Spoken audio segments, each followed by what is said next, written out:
resume creation. That's what we're going to focus on. It can be found in our PBA project-based assessment section. So I'm going to go ahead and click and see what I've got going on. So we have a template in your work. So I have a template that I can use to create a resume. All of the information in blue is to be edited and turned to black once I've completed that particular section. So let's open up this resume and see what it's talking about when it has the pieces in blue. All right, so here's everything in blue. Blue is what I'm going to be editing and changing up to make a proper resume. So back to my instructions. The job description attached is to assist you in writing items for your role as a student in this class. Do not copy and paste the information. All right, so veterinary assistant student job description. So I'm a veterinary assisting student. When you guys go and you apply for jobs, you're going to see actual job descriptions, right? And when you're writing a resume, the goal or the idea is actually to write a resume that is going to hit on the things in your job description. So you want to make sure that your employer sees that you are qualified based off of what you put in the resume, and you're going to use the job description to help you get there. So here's different responsibilities that we have. Make sure you definitely read over that. And I don't know, maybe this is something that you feel that your counselor should have to give to you. Maybe that's something that you're like, hey, I wish I would have known all of this before I walked into the classroom and signed up. So that is the veterinary assistant job description. All right, then I have a PDF that is attached to assist you in glorifying what you've done to make it sound more sophisticated and fancy. So an example, instead of took money, it becomes confident in cash handling, right? So how many of you work retail or fast food, right, where you're actually handling money? So instead of just saying that you took people's money, it's going to sound a lot fancier if you're like, ooh, confident in my cash handling abilities. All right, and so that is the power phrases. So power phrases to build your resume. If I feel I'm accurate, so that's what I'm going to do. If I have achievements, if I'm very analytical, if I am fancy about appearance, right? Just to convey appropriate image. So maybe you want to make sure that you convey that you are always appropriately dressed. Communication skills. There's a whole bunch of good ones in communication skills. So lots of different ways to say that you're a very good communicator. Competency. Competency means that you're really good at something, right? You're competent in your work. Computer skills. You guys all have a whole bunch of computer skills, especially just even honestly from being in this class. There's a lot of things that we do on the computers that you're very proficient at. Being able to upload files, being able to make copies of documents. Those of you that have been creating the Kahoots and the Quizlets and stuff, you're able to create things, which is wonderful and great. All the presentations, being able to communicate and present in front of a large group of people, that's huge. Those of you that are creative, all those posters, the comic books, all that stuff. So there's a whole bunch, 20 pages. All right, so 20 pages on some different things that you're able to do. Those of you that are really strong learners, all those different things. So definitely go through and look at these to help fancy up your resume. All right, so those are the two different documents you're going to use to assist in then changing up your resume.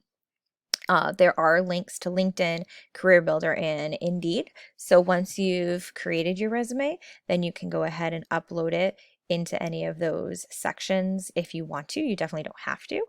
If you've already created a resume in one of your other classes, resumes are living documents. So you want to make sure that you pull up the resume that you have from your other class and either add that stuff to this format or add this format to that or these things to that.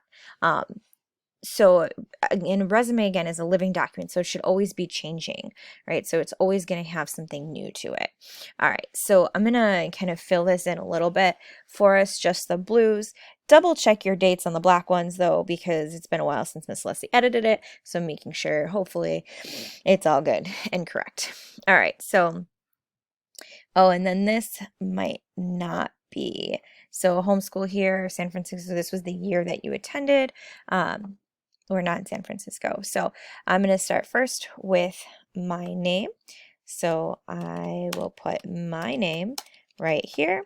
Once I do that, I'm going to make it black so that way I know it's done. I'm going to go ahead That happens to be my phone number and my address. Fancy that. All right, so then I'm going to turn it black. My email, make sure you put your fancy email. So if you have a school email, don't put your school mail, right? So put, if you have a Gmail, I have a Wilco Vet Assist at Gmail. All right, so that's the email I would put because it's a Gmail account. Remember, your school email accounts are going to be gone. You'll lose your homeschool accounts. You'll use your Wilco ACC account. So don't use that as your email. Use your personal email. And if you don't have an appropriate personal email, then create one. A great email is going to be the first letter of your first name and then your last name at Gmail, at Yahoo, wherever you're at. With those. Don't use like Little Bunny Foo Foo or I don't know, XEX. Don't do anything really weird, right? Just keep it appropriate. So then we go into education. We want to know, where did we go to school? So I went to Bolingbrook. Let's see, if I go to Bolingbrook High School, or whichever Plainfield school you go to, that's in Bolingbrook, Illinois, and then what, I can delete that. Now with your GPA, also you'll notice the May went away, so I'm going to backspace it and I'm going to make it go back up on that line. Don't put your GPA if it's less than 2.5. Even if you, like, really, if you have less than 3.0, I wouldn't put it down. Just don't put it. So whatever it is, you're going to need to go into your homeschool account and check your grade and see what your GPA is. But again, don't put if under 3.0. All right, just don't put under. Don't put it if it's under 3.0. All right. And again, I want to make sure that that goes back up here. Your high school diploma is in progress. If you've already graduated, then you'll just put high school diploma there. You'll just strike that out. So if you already have it, you'll do that. But otherwise, most of us are in progress. Completed, again, this is going to be different for all of you. So how many credits do you have so far? And anticipation graduation in the spring of, or maybe you're going to graduate in the fall and then change your year. Those of you that are maintaining a C or better this semester and going into second semester, you will get or qualify for your Joliet Junior College agricultural credits. So this is something that you definitely want to keep on your resume from August 2022 or 2021 and May 2022. Technically, it is a spring class, so we'll put January to May of 2022 because that is how long our class was.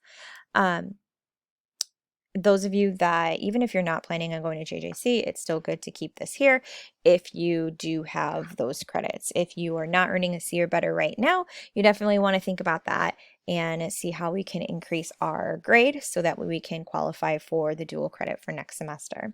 Then we go down into experience. We are attending Wilco Area Career Center in Romeoville. We start in August of 2021 to present because it's currently here. When that changes, we'll change the year. We are a veterinary assistant student, and then this is where I'm going to put all of those fun things, like what have I done? You guys have all right, so I have cared and maintained animal enclosures. So we have all done that, right? So we can put that in there. So we've cared and maintained animal enclosures.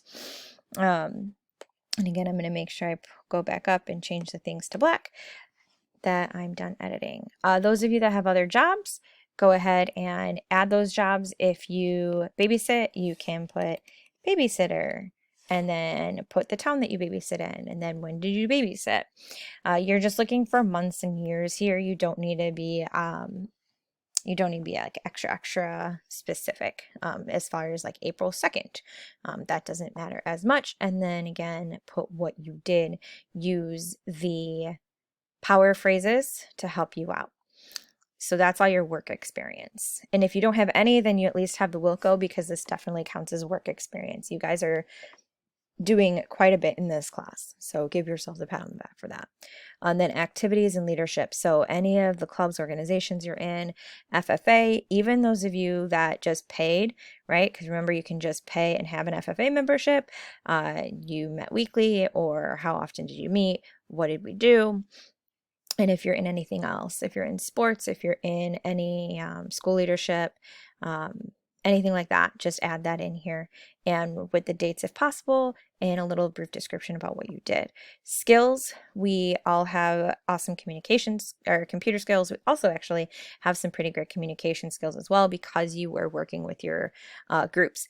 Communication is also a great place to put that you are bilingual or speak multiple languages, including American Sign Language. All right, so this is one of those awesome things that you want to be able to add, then what kind of communication you have. So use also different internet examples. You can search for different resumes, but this is a really good base for you to get started from. And then once you're done editing, again, just turn it to black. Use the power phrases and you should be good.